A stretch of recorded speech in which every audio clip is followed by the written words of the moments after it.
Good afternoon. This is Tony Cherniawski with the Practical Investor LLC. Today is December the 7th, 2008, and the tale that I have today is called the Telltale Triangle. Good afternoon. I'm going to add a little excitement or maybe mystery to what's going on in the marketplace today.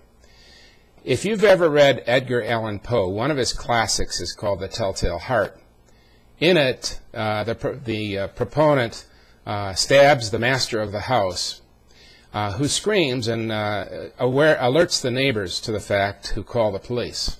In the meantime, the antagonist hides the body and leaves no trace of evidence, or so he thinks.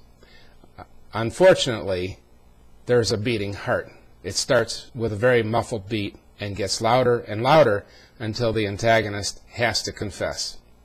Now, the point here is this. We've had the PPT, you might say, try to deliver several fatal blows to the heart of the bear. Unfortunately for them, there's still a heartbeat there, and that's the tale that I want to tell you today.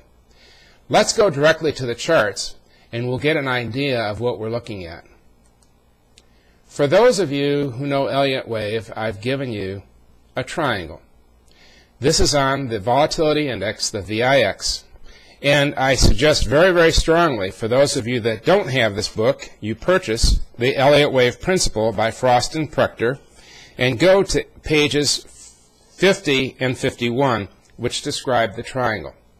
Now, I don't want to assume anything here, and so there's probably a lot of viewers that are not familiar with this bit of technical analysis, and I want to have them educated and not have me spoon-feed everything that goes on and what's implied here.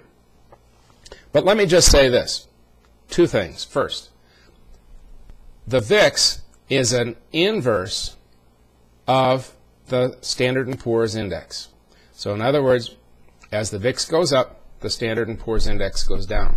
So we can see several points along the way here where the Standard & Poor's has made major bottoms and the VIX has made major tops. Now, these do not correspond exactly to one another. So in other words, there's no relationship between the distance to the bottom in the S&P and the distance to the top in the VIX. Simply put, though, each successive top in the VIX was met with a successive bottom in the S&P. So having said that, let's talk about what the triangle means. The triangle suggests that there's one more thrust to the upside in the VIX. So, given that it has an inverse relationship with the S&P, what that means is the heartbeat of the bear is still thumping along, although very quietly and very muffled at the present time. I just want to give you this information in a very short form here to alert you to the fact that this market may not be done. I don't want to get into details here. I have a lot more analysis, but I want to give it as the analysis is appropriate. So what I want to do here is just simply alert you to the fact that we're finishing Wave D, possibly this week, and what follows is Wave E, and then a final thrust in the VIX. So if everybody gets on board here, this may be a very interesting market, to say the least.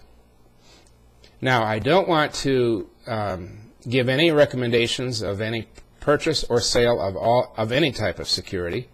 I want you to understand that the VIX is a derivative, so it emulates the volatility of the Standard & Poor's index. And in addition to that, the Securities and Exchange Commission suggests that you cannot directly invest in an index. So having said all that as well, what I want you to do is do your homework and enjoy your holidays, and by all means, do the right thing. Thank you very much.